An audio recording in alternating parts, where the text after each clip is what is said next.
So it's officially here. I've got a 17 Pro Max, 1 TB in cosmic orange, as well as this nice clear case. We also have the iPhone Air in white and the iPhone 17 in sage, which we'll save for a later video. So without wasting any more time, let's jump into the unboxing and get some first impressions on this guy. So overall, the box does look very nice. I wasn't too sure about this orange color, but we're gonna see. So let's get this open.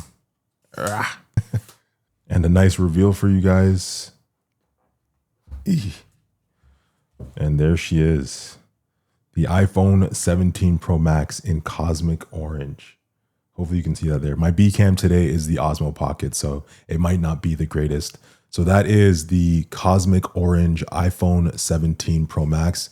And before we even do a peel, just like a little feel test with my 16 Pro Max, putting them side by side. I know I still got the ARC case on, which I should probably take off. All right, so there we go. We've got the ARC case off. There's actually a very noticeable difference in just the overall feel of the phone. So the edges on the 16 Pro Max are a lot sharper, even though they rounded them off, I think for the 15 and 16. This aluminum unibody or whatever they called it is much more, I guess, softer, I would say.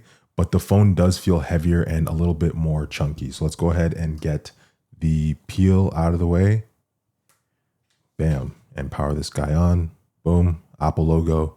We're good to go.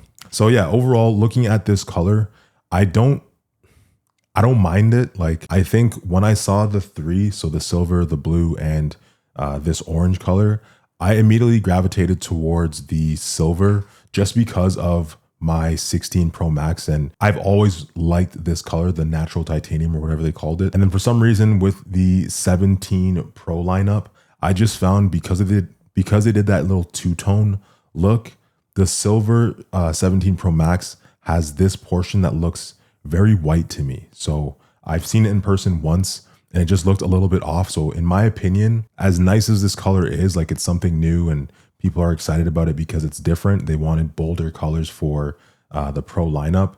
I still think the color to go with this year is probably that navy blue. That's my personal favorite out of the three after seeing all of them in person. This is a close second because, like I said, that silver just looks a little bit off this year. But yeah, overall, the look and feel of this, the renders and stuff that we saw, all the leaks that we were looking at, really didn't do the phone much justice. It does look a lot better in person, and maybe that's intentionally done by Apple, all those leaks to get us used to this look, so that people are just more comfortable with it and not shocked when they see it in person for the first time. That's the phone there. And then the rest of the stuff that you get in the box is not much. So you get a braided USB-C to USB-C cable. So the braided cable there and the paperwork. And it says on it, you no longer need a physical SIM card, which is new for us in Canada here. So as you will notice, for you Canadians that might be watching, there's no SIM card tray, right? So looking at the 16 Pro Max there, that's where the SIM card tray would have been. This does not have that. So you've just got your USB-C, the regular buttons that you're used to, action, volume up, volume down, power button, and then the camera control. Part of the reason why they got rid of that SIM tray was to increase the overall size of the battery. So this model has a larger battery than the SIM tray models do have. Let's jump into one of the accessories for this year. So there's a ton of memes out there with like the people that wanted to buy the green tech woven case because it made the phone look like Master Chief. So you have the green case with the orange visor. I'm not into that. A lot of people made jokes about like the Ninja Turtle look, all that stuff. I think the case that's gonna sell the best this year is just gonna be the first party iPhone 17 Pro Max clear case that Apple sells. So let's go ahead and pop this open just to see what it looks like. Me personally, I won't be putting a case on it.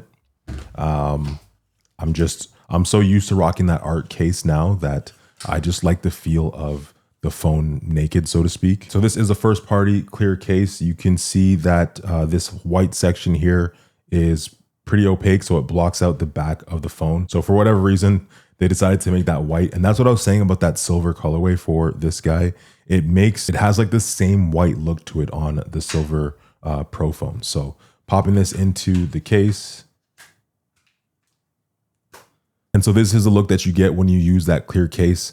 I don't know. I don't know how I feel about it just yet. I wish that this wasn't just a solid white block and they just kept that MagSafe ring. But the reason why they weren't able to keep the MagSafe ring this year is because the MagSafe ring is actually, if you remember, a little bit higher up. So the fact that they moved the Apple logo down means that they can't perfectly put the logo in the center of the MagSafe anymore. It's closer to like that little line under the circle, if you remember, with the logo placement this year. So they kind of messed that up for whatever reason. But overall, as I said, I do think that this will be the case that most people gravitate towards just because it's more simple. It's what people know. We have some PTSD from the last woven cases that they came out with. So this tech woven one is supposed to be a little bit more durable, but I guess we'll see as time progresses. So yeah, that's pretty much it there. You can see the case kind of protrude just a little bit around that new camera plateau. So it does have some protection there. It is a pretty hard case, and then it has a crystal sapphire or whatever they called it down here so that you can still use camera control.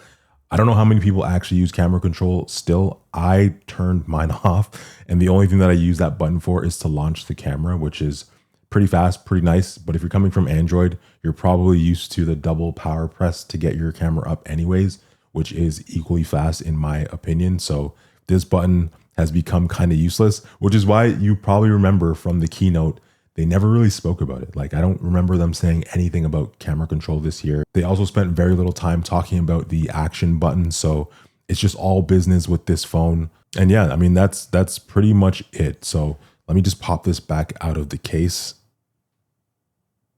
Yeah, this is really hard to get out. Yeah, maybe you can do it from the bottom because there's that little opening there. I don't want to break it on the first day, bro. All right, we got it out. So yeah, I mean, that's pretty much it. I'm looking forward to actually using this phone as my daily driver, seeing what the battery life is like, seeing how that new cooling chamber on the inside is. The phone's already pretty warm just doing that update.